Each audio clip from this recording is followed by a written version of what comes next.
Chonoko Mitakuyo Yase. This is another one I wanted to redo. Not just because I found more mythological creatures, but I decided that since I didn't really have a place to put it, I'd kind of expand it a little bit beyond just mythological creatures and talk about different terms from the mythology of the Lakota in general. So, anyway, here we go. First up, Okita. Okita was originally just Ite, and she was the daughter of the two deities, the witch and the wizard. According to the legend, they tried to use her to gain status in the supernatural world themselves by getting the sun deity Hall to forsake his wife Holly the moon for Ite.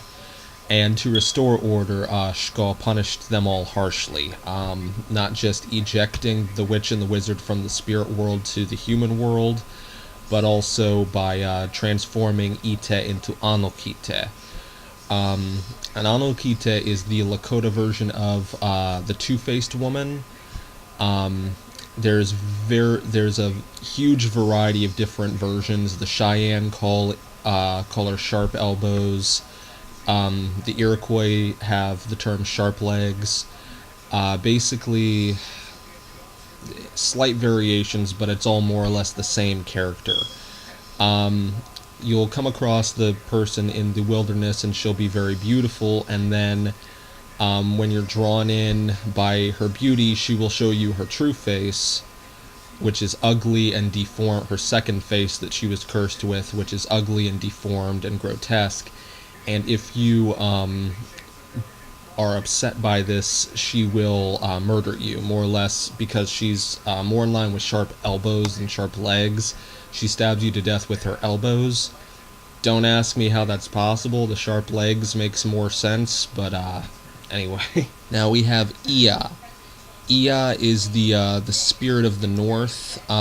It's a great giant who guards the north wind. He lives in a teepee in the Aurora Borealis, and at the ends of winter, he'll go out and he will gather up all of the snow and all the ice and push it all back to the north. And technically, going off of that, they've also combined the term Iya with the term for the wizard, Wazi, to create Wazia, which is now their word for Santa Claus, although originally Wazia and Iya were interchangeable. Now there's this spirit, Mamala. Mamala, the dictionary says that this is an old term and the meaning has been lost. It'd be great if someone somewhere knows what Mamala is, but the one thing that I have figured out is it's a woman. It comes for children at night, and the word Mamala is very similar to Kamimila, which is the word for butterfly or moth. So it's some sort of female moth-like demon who comes after children, but that's really all I can say about it. That's all I know. Now we have CoCo. CoCo's kind of a boogeyman type character. He's the one that kind of supplanted and replaced Mamala. Again, there's really no real description. CoCo has some sort of a weird... the name has something to do with feet or toes, so I guess he like grabs you out of the bed by your feet and drags you off. I don't know. But that's CoCo's just the boogeyman. We have Wichon. Wichon is the star people. That's kind of the name of the spirits in the spirit world, are the star nation or the star people, Wichon. We have Hokemila, which is the woman in the moon. Not the man in the moon, the woman in the moon. Just one of many different images that people see in the moon. I personally, the one I see the most easily is the rabbit, which is kind of Japanese, and the Mayans saw the rabbit in the moon, but this is Hokemila, the Lakota's woman in the moon. Now we have Chozuzecha, the snake-like trees. Chal meaning trees, Uzecha meaning snake. Chul Uzecha are described in a lot of Lakota myths. They're not a naturally occurring thing, but they can be summoned by spirits or by sorcerers by putting a spell on a normal tree. And what this does is, what it becomes is, it's kind of like banded black and white like a birch tree and covered in thorns. Maybe the thorns are hidden in the leaves. And when someone approaches it, the branches will start hissing and rattling like a rattlesnake and then begin striking at the person as if they were snakes. And the poison from the thorns, depending on the story, causes either paralysis or sometimes death. More than anything, they're usually used either to set a trap for someone or to guard something of value. We have Manatukala coming from the Ojibwe religion. Actually, they worship the just like the Lakota worship the Wakan, the Ojibwe worship the Manitou. Manitukala is a little guardian spirit. Basically kind of a personal spirit or a personal totem that protects an individual. Tabubu is it's generally accepted as the term for Bigfoot. My dictionary really does not elaborate anymore other than Tabubu, and I haven't read any stories concerning Tabubu, but that is what it's assumed to be. Tabubu is the creature Bigfoot or Sasquatch. We have Gnaski. Gnaski is the crazy buffalo, as he's more often known. His name more or less coming from a term meaning a inconsolably upset person, very kind of enraged, hysterical kind of person.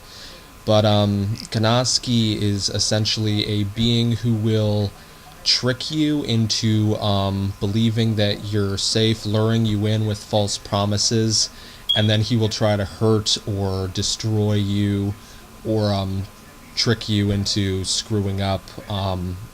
He's a spirit known for ruining people. Now we have Sichon. Sichon is spiritual power. A lot of people would normally just use the word Pajuta, which is medicine, but Sichon is the word used specifically by the shamans to describe, and the dictionary goes into a lot of detail with it. It's a spiritual power that everyone is born with that protects them within reason from evil. And with certain kinds of spiritual spirit leaders, shamans, for instance, are able to pull and use the Sichon from other sources from the world around them to accomplish things, and medicine men or Pajuta Wichasha can manipulate the Sichon within other people. We have Towe, or the Blue Woman. Towe stands on the Spirit Road, believed to be kind of the Milky Way that you can see on a very clear night in the sky. And what she does is she protects the spirits of those yet to be born, and also judges the dead. When the dead pass into the spirit world, they walk the Spirit Road, and she will meet them and judge them to see whether they belong in the afterlife or not. And if they do not, she will push them off the Spirit Road, where they will fall out of the sky back to the earth and turn into a Mcconaghy, or a shadow, a wandering spirit.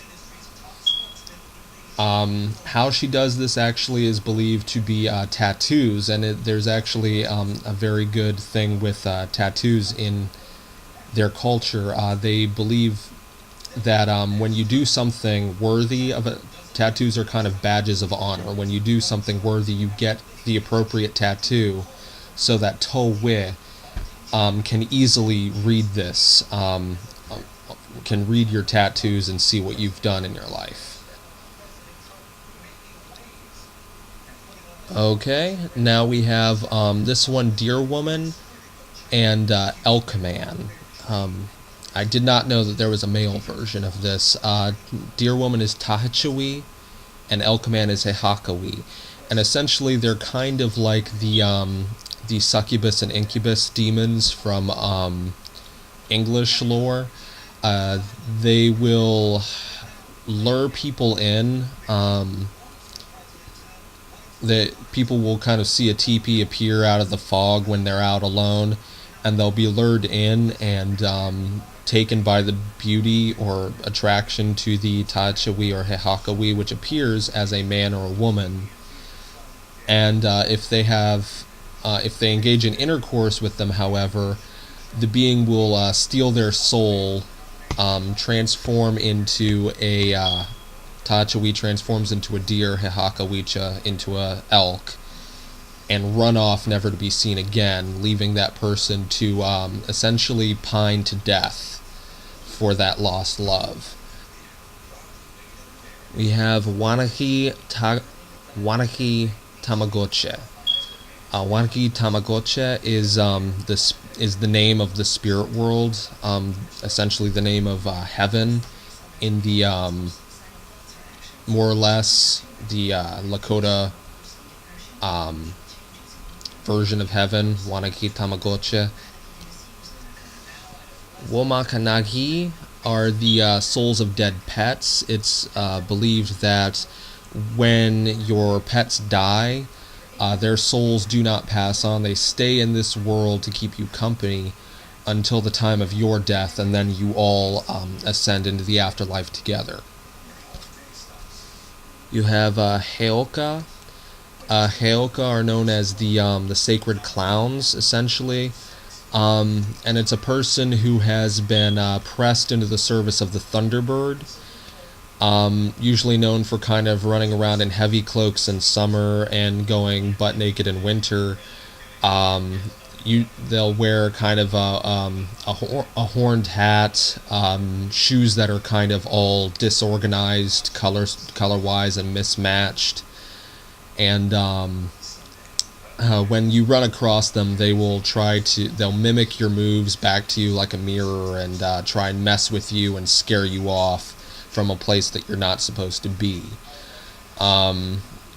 But essentially, going off of this idea, though, there is a second version of Halka. Usually most people will call anyone who's kind of weird or antisocial Halka. And these people are often most sought after to join the religious groups, the shamans and the sorcerers and sacred dancers and such, because they're believed to have a spiritual connection to the Thunderbird. The Thunderbird has chosen that person as their as a personal guiding spirit and totem to that individual. We have Iktomi, who is the trickster. He's the brother to Ea. The most famous trickster deity among Native Americans is the coyote. Iktomi is not the coyote. He is technically the spider. But again, like all spiritual forms, they're shapeshifters. They can appear as anything they want and be anything they want. So really, more or less, he's just spider almost entirely just in name. I've actually never heard any story where he is actually a spider. Okay, Wichasha Wakan are the shamans. I discussed this more or less in the other video. And Pajuda Wichasha. Which is the sorcerer, or the medicine man. And you may be confused trying to figure out why it's reversed here. The other one was Wichasha Wakan, which is the correct way. You always put the most important word first and any others that are descriptive second. In this case, it's always Pajuda Wichasha. And I think the reason why it is flipped around this way is that when someone ascends to becoming a medicine man, they essentially become medicine themselves. So in this case, calling them Pajuda Wichasha is like calling them medicine, and you're describing what kind of medicine they are, instead of calling them a man and describing what kind of man they are. So, anyway, that's what we got there. Maybe we'll Mcconaghy Hekesh.